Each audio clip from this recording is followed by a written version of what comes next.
itu 400 sampai 1 juta rupiah. Nanti dengan tarif PAM mereka akan sangat terbantu dari sisi ekonomi.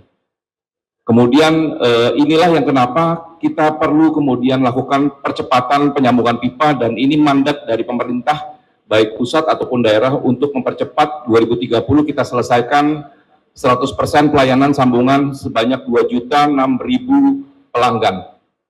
Dan yang tidak kalah pentingnya, kita akan memastikan penurunan muka air tanah ini terhambat. Bahkan kalau bisa nanti dalam waktu tertentu, tahun-tahun memang yang cukup akan lama, mengembalikan membran air tanah itu untuk bisa menguatkan tanah di Jakarta.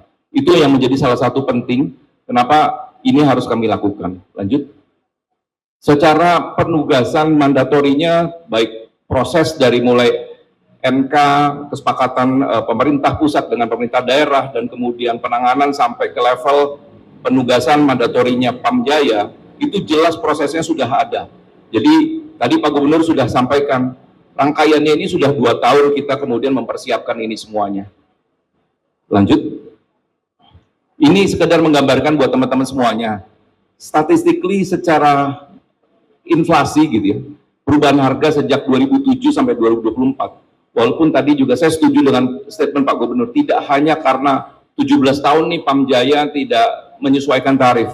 Tapi kalau melihat dari fairness dari apa yang harus dilakukan oleh Pamjaya gitu ya, melihat dari beberapa sektor tentang air minum dalam kemasan itu naiknya hampir 400% sudah dari tahun 2007 sampai 2024. Sampai kemudian inflasi secara umum itu di 105%. Jadi dengan kondisi seperti ini sebenarnya posisi Pamjaya ada di mana gitu? Posisi Pamjaya itu ada di 7,5 rupiah per liter.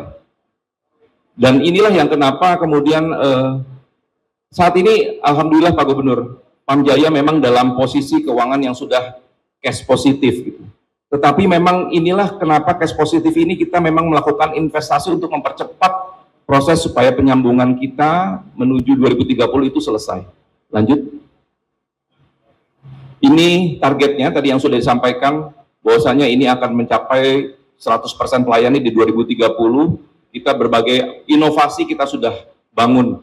Mulai dari pemerintah pusat membantu dengan Jatiluhur, kemarin sudah COD, kemudian Karian kita akan ada hadir di 2027, kemudian kita juga membangun spam sama sendiri yang di Jakarta, ada Buaran 3, ada Pesanggerahan, ada Ciliwung, yang pastinya teman-teman media juga mengikuti terus nih apa yang sedang dilakukan oleh PAM. Kemudian ada penurunan NRW, ada proyek reservoir komunal, juga akan ada nanti pembangunan sentra pelayanan untuk terintegrasi dari barat dan timur Jakarta. Dan kualitas air yang siap minum yang langsung di ke pelanggan ini menjadi salah satu proyek, salah satunya alhamdulillah akhir tahun ini ada beberapa lokasi swasta yang sudah kita ambil alih karena memang mereka sudah menyerahkan kepada Pamjaya Pak Gubernur, dan ini menjadi salah satu kepercayaan yang sudah ditimbulkan oleh stakeholder kepada Pamjaya. Lanjut. Nah, bicara rasio penyumbang, kalau kita tahu hukum ekonomi Pareto itu 80-20, 20% menyumbang 80%. Posisi kita sekarang sudah 9% menyumbang 91%. Jadi subsidi non subsidi kepada subsidi itu sudah angkanya cukup jauh. Ini yang kemudian kita perlu memperkuat sustainability strengthening dari perusahaan korporasi dan pemerintah DKI agar kita juga tidak membebani APBD Jakarta yang saat ini pastinya kebutuhannya cukup banyak. Lanjut. Tadi Pak Gubernur sudah sampaikan gitu ya, kalau banding-banding kota, tetapi ini coba saya skip ya, karena memang saya berpikirnya apapun itu Jakarta is Jakarta gitu. Tetapi faktanya memang benar adanya, kita harganya memang berbanding dengan kota penyangga memang kita paling bawah gitu ya. Dan ini bisa dilihat dari tabel yang sudah saya sampaikan. Lanjut. Nah, ini kerangkaiannya sudah dari tahun 2022 sampai di akhir 2024 ini, dan akan diterapkan di 2025. Dari rangkaiannya sudah sangat panjang gitu ya. Semua kita sudah lengkapi hingga kemudian kita benar-benar ingin memutuskan bahwasanya inilah waktu kita melakukan penyesuaian tarif baru. Lanjut. Ini mungkin konsultasi publiknya mungkin dilewatkan saja, kita melakukan proses-proses ini. Lanjut. Ini konsultasi publik lagi gitu ya kepada berbagai macam stakeholder. Lanjut. Ini juga upaya kita langsung kepada penyusunan kajian yang memang kita meminta beberapa konsultan termasuk akademisi untuk turun membantu kita. Salah satunya dari Universitas Indonesia. Lanjut.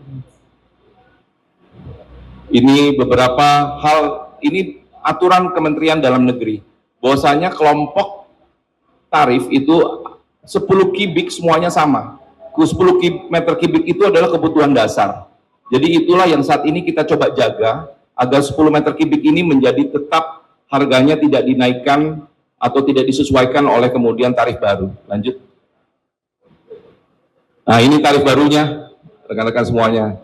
Jadi untuk kelompok tarif K1 itu ada tarif baru di awal itu harganya 1.000. Jadi ini bahkan turun Rp50. Dan kalau rekan-rekan semuanya lihat di tarif 0 sampai 10 meter kubik pertama, harganya semuanya tarifnya sama dengan tarif lama. Gitu ya. Dan sebenarnya tarif lama pun sudah berlaku progresif.